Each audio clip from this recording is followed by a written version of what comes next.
5 seconds. I am afraid that if we adopted that attitude, then there would hardly be any association for us with any country because we have disapproved of something or other that country does. Sometimes it so happens that the difference is so great that either you cut off relations with that country or there is a conflict. Some years ago, the United Nations General Assembly decided to recommend to its member states to withdraw diplomatic representatives from Spain because Spain was supposed to be a fascist country. I am not going into the merits of the question. Some think that question comes up in that way. The question has come up again and they have reversed that decision and left it to each member states to do as it likes. Take any great country or a small country and see what this means. You do not agree with everything that the Soviet Union does. Therefore, why should you have a treaty of alliance in regard to commercial or trade matters with it? You may not agree with some policies of the United States of America. Therefore, you cannot have a treaty with them. That is not the way nations carry on their foreign policy or any policy. The first thing to realize, I think, is that there are different ways of thinking, different ways of living, and different approaches of life in different parts of the world. Most of our troubles arise from one country imposing its will and its way of living on other countries. It is true that no country can live in isolation because the world as constituted today is progressively becoming an organic whole. If one country living in isolation does something which is dangerous to the other countries, the other countries have to intervene.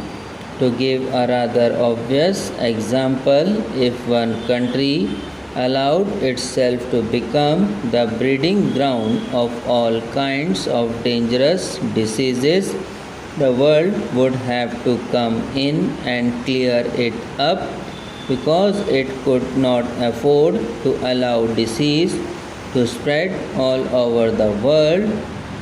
The only safe principle to follow is that, subject to certain limitations, each country should be allowed to live its own life in its own way.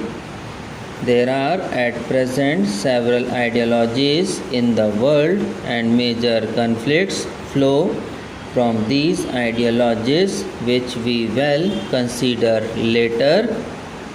We join the Commonwealth obviously because we think it is beneficial to us and to certain causes in the world that we wish to advance. The other countries of the Commonwealth want us to remain there because they think it is beneficial to them.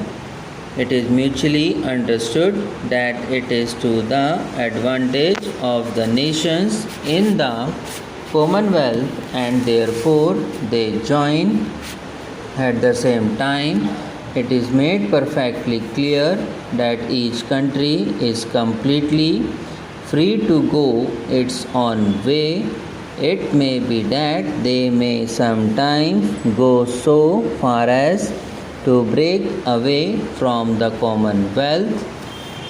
in the world today, where there are so many disruptive forces at work, where we are often on the verge of war, I think it is not a safe thing to encourage the breaking up of any association that one has. Break up the evil part of it, break up anything that may come in way of your growth, because nobody agrees to anything which comes in the way of a nation's growth. Otherwise, apart from breaking the evil parts of the association, it is better to keep going a cooperative association which may do good in this world than to break it. Now, this declaration that is placed before you is not a new move, and yet it is a complete reorientation of something that has existed in an entirely different way. Suppose we had been cut off from England completely, and we had then desired to join the Commonwealth of Nations. It would have been a new move. Suppose a new group of nations wanted us to join them, and we joined them in this way. That would have been a new move from which various consequences would have flowed. In the present instance, what is happening is that a certain association has been in existence for a considerable time past.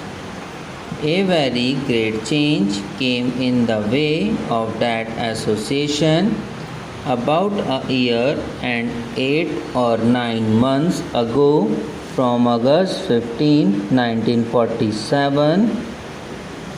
Now another major change is contemplated. Gradually the conception is changing, yet that certain link remains in a different form. Politically, we are completely independent. Economically, we are as independent nations can be. Nobody can be 100% independent in the sense of absolute lack of interdependence.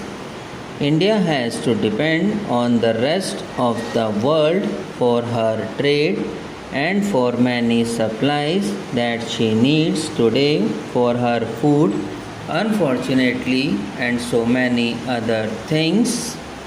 The House knows that inevitably during the past century and more, all kinds of contacts have arisen between England and this country. Subscribe now and press the bell icon. Never miss an update.